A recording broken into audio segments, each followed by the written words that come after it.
जी हाँ, हम बात कर रहे हैं बलिया की, जिसके गर्म खून और जुनून ने उसे बागी बलिया का तमगा दिया।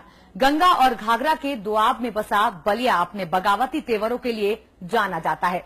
ऋषि मुनियों से लेकर क्रांतिकारियों तक ने बलिया में अपना नाम हमेशा आगे रखा। आज हम उसी बलिया की अगस्त क्रांति की कहानी आपको दिखाएंगे।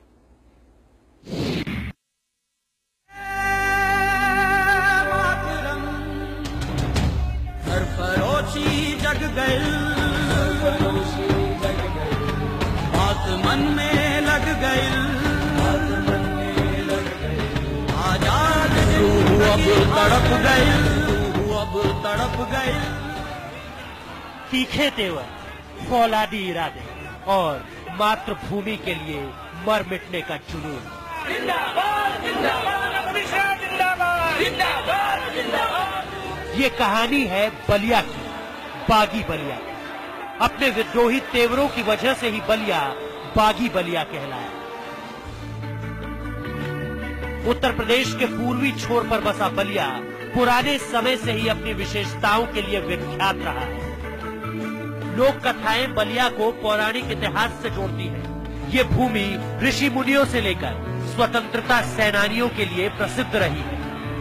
महान सांस्कृतिक विरासत को अपने में समेटे ये शहर तमसा के तीर पर बसा है। गंगा और सरयू के दोआब में होने से बलिया हजारों साल पुरानी सभ्यता का साक्षी रहा है। इतिहास से लेकर वर्तमान तक बलिया का नाम हमेशा आगे रहा। महर्षियों से लेकर महाराजाओं तक, दानियों से लेकर विज्ञानियों तक, क्रांतिकारियों से लेकर प्रधानमंत्री तक, हर क्षेत्र में बलिया का नाम अग्रणी रहा। आजादी की लड़ाई में बलिया ने देश के हाथ मजबूत किए तो आजादी के बाद देश को प्रधानमंत्री भी दिया। स्वतंत्रता की क्रांति ने पहली करवट बलिया में ही ली तो स्वतंत्रता की सबसे पहली सुबह भी बलिया ने ही देखी। मंगल पांडे जैसे वीर को इस धरती ने जन्म दिया। स्वतंत्रता के लिए सबसे पहले शंखनाद का श्रेय इस वीर पुत्र को जाता है। मंगल पांडे के बिगुल ने ब्रिटिश हुकूमत की चूल्हे हिला दी। किसी भी आंदोलन, किसी भी लड़ाई, बलिया कभी पीछे नहीं रहा। चाहे 1857 का स्वातंत्र समर हो या भारत छोड़ो आंदोलन हो या फिर नमक कानून तोड़ने की बात हो, बलिया ने आगे आकर बलिदान दिया। हर अन्याय के विरुद्ध बगावत की और बलिया बन गया बागी बलिया। ब्यूरो रिपोर्ट, समाचार प्लस। ये बलिया की वीर भूमि थी जिसने मंगल पांडे जैसा वीर पैदा किया। ये बलिया की बगावत की मिट्टी की ही महक थी जो मंगल ने मेरठ में दिखाई। 1857 से लेकर 1942 की अगस्त क्रांति की कहानी बलिया की वीरता को बयां करती है।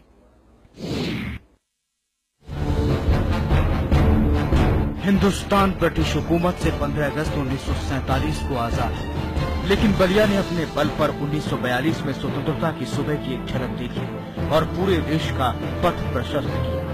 ये बलिया की विद्रोही मिट्टी की ही महक थी जो देश ने मंगल पांडे के रूप में मेरठ में देखी।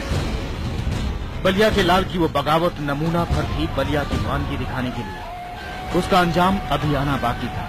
उस चिंगारी से अंग्रेजी सत्ता का सुलगना अभी शेष था। अभी बलिया का बाहुबल देखना बाकी था।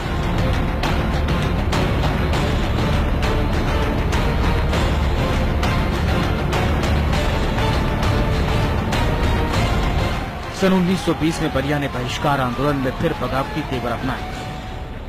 सरकारी स्कूल के छात्र ठाकुर जगन्नाथ सिंह ने प्रिंस के ताज को अपने जूते के फीते में बांधकर पहनाया। उसके बाद असहयोग आंदोलन, झंडा सत्याग्रह, सविनय अवज्ञा आंदोलन, नमक सत्याग्रह से लेकर हर जंग में बलिया ने कंधे से कंधा मिलाकर भाग लिया।